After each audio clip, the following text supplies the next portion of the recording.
అబ్బో ఇక్కడ కేజీ చీరలు కొంటే అర కేజీ చీరలు ఫ్రీ అంట. మంగళ్య షాపింగ్ మాల్, కేజీల్లో సేల్, టన్నుల్లో ఆనందం. వివేక హత్య కేసులో ఈడీ దర్యాప్తు మరింత స్పీడ్ అందుకుంది. సిబిఐ రిపోర్ట్ ఆధారంగా రైడ్స్ చేస్తోంది ఈడీ. భారీ స్థాయిలో డబ్బులు చేతులు మారాయన్న అభియోగాలతో దూకుడు పెంచింది. వివేక హత్య వెనుక జరిగిన ఆర్థిక లావాదేవీలు, నిధుల మళ్లింపును గుర్తించడమే ఈ దాడుల ముఖ్య ఉద్దేశం అంటోంది ఈడీ. వివేకాను అంతమొందించేందుకు 40 కోట్ల రూపాయల సుపారీ ఒప్పందం కుదిరింది అన్నది ప్రధాన ఆరోపణ.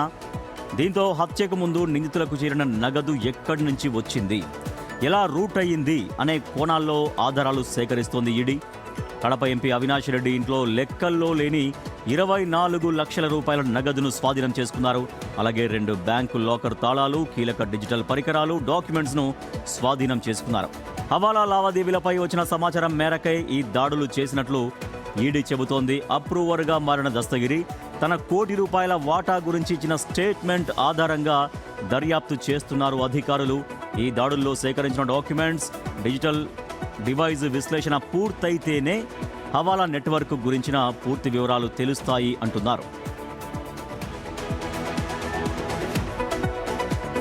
వివేక హత్య కేసులో ఆర్థిక లావాదేవీలు ఎలా జరిగాయి, 40 కోట్ల సుపారీ లెక్కేంటని తేల్చే పనిలో పడింది ఈడీ. మా ప్రతినిధి రాణా మరింత సమాచారం అందిస్తారు. రాణా, ఈడీ ఎంక్వైరీస్లో ఏం తేలుతున్నాయి, ఎటువంటి విషయాలు బయటకు వస్తున్నాయి వివేక హత్య కేసుకు సంబంధించి? వివేక్ హత్య కేసులో దాదాపు 6 ఏళ్ల తర్వాత రంగంలో దిగింది ఈడీ. అనేక రకాలుగా కూడా ఇప్పటికే ఇన్వెస్టిగేషన్ అండర్ ప్రాసెస్లో ఉన్నప్పటికీ కానీ కొంతవరకు కూడా వాళ్ళు వర్కౌట్ చేశారు. వర్కౌట్ చేసిన తర్వాత సిబిఐ ఆల్రెడీ ఛార్జ్షీట్ వేసింది. ఛార్జ్షీట్లో పొందుపరిచినటువంటి కొన్ని కీలకమైన అంశాలు అంటే ఎవరైతే వివేకానంద రెడ్డిని హత్య చేయడానికి సుపారీ ఎంతవరకు డీల్, యాక్చువల్లీ మనం పేపర్లో చూస్తున్నట్టుగా సిబిఐ రిపోర్ట్లో ఉన్నట్టుగా 40 కోట్ల రూపాయలు మాత్రమే ఉంది. దాని మొత్తం ఇంకా ఎక్కువగా ఉన్నట్టుగా ఈడీ అధికారులు చెప్తున్నారు. దాదాపు 100 కోట్ల రూపాయల వరకు కూడా ఇది డీలు. కాకపోతే 40 కోట్ల రూపాయలు ప్రాథమికంగా ఇవ్వాలని దానికి అడ్వాన్స్ రూపంలో 4 కోట్ల రూపాయలు వీళ్ళకి అందింది. అయితే ఈ డబ్బులు ఎలా వచ్చింది, ఏ రూపంలో వచ్చింది, ఎవరు ఇచ్చారు, ఇంత నగదు, పైగా అకౌంట్ టు అకౌంట్ ట్రాన్సాక్షన్ లేకుండా, బ్యాంక్ టు బ్యాంక్ సంబంధం లేకుండా హవాలా రూపంలో వీళ్ళు ఎలా ఇచ్చారని తెలిపి ఒక చిన్న ఇన్ఫర్మేషన్ పట్టుకొని ఇప్పుడు తీగలాగితే దొంగ కదులుతున్నట్టు రీతిలో పూర్తి స్థాయి ఇన్వెస్టిగేషన్ అనేది చేస్తూనే ఉంది. నిన్న దాని తగ్గట్టుగానే రైడ్ చేశారు. రైడ్ చేసినప్పుడు అవినాష్ రెడ్డి సంబంధించిన స్కై ఓపెన్ సంబంధించిన అపార్ట్మెంట్కి కూడా వెళ్ళారు. అక్కడ కూడా మొత్తం రాడ్లు చేసిన తర్వాత కొంతవరకు నగదు వాళ్ళు స్వాధీనం చేసుకుని, కొంతవరకు డిజిటల్ డాక్యుమెంట్స్ కానీ ఇవన్నీ కూడా వాళ్ళు రికవర్ చేసుకుని వెళ్ళారు. సో వీటికే పూర్తిగా ఇప్పుడు అనలైజ్ చేస్తున్నారు. సో అనలైజ్ చేసిన తర్వాత ఇప్పుడు ఆల్రెడీ వీళ్ళందరినీ ఆల్మోస్ట్ ఒకసారి ఒక రౌండ్గా విచారణ చేసేసారు. నేను కూడా కొన్ని కీలకమైనటువంటి క్వశ్చన్స్ కూడా అడిగారు. కొంతవరకు కొంత సమాధానం ఇచ్చారంట. కొంతమంది అయితే మాకు సంబంధం లేదు, అసలు అనవసరంగా మమ్మల్ని ఈ కేసులో ఇరికించారని కూడా కొంతమంది వారు చెప్తున్నట్టుగా మనకు సమాచారం అవుతుంది.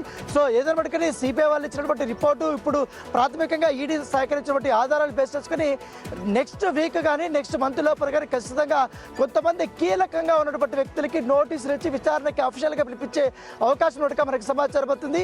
సో ఆల్రెడీ ఇప్పుడు ఈ డబ్బులు ఎలా వచ్చిందని కూడా ఒక రూట్ కూడా కనుక్కున్నట్టుగా సమాచారం అవుతుంది.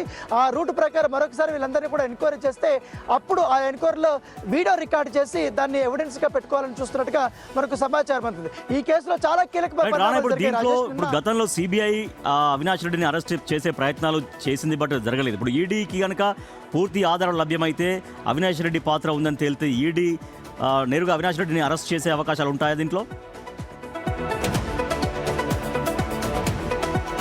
ఖచ్చితంగా మనీ రూపాయలు సంబంధించిన దాంట్లో మాత్రమే వీళ్ళు ఇన్వాల్వ్ అవుతారు. కాకపోతే పాత్ర అంటే వీళ్ళు హత్య చేశారా లేదా, వీళ్ళ ఇన్వాల్వ్మెంట్ ఎంత ఉందనేది కూడా పూర్తిగా సిబిఐ చేతుల్లో ఉంది. కాబట్టి వారు ఆ ఇన్వెస్టిగేషన్ ఆర్థిక లావాదేవీల గురించి అవినాష్ రెడ్డి పాత్ర ఉంది. అవినాష్ రెడ్డి దగ్గర నుంచి వేరే వాళ్ళకి వెళ్ళిన వాళ్ళ మధ్యలో ట్రాన్సాక్షన్ జరిగితే మాత్రం అవినాష్ రెడ్డికి దాంట్లో ఖచ్చితంగా ఉచ్చు బిగిసినట్టేనా?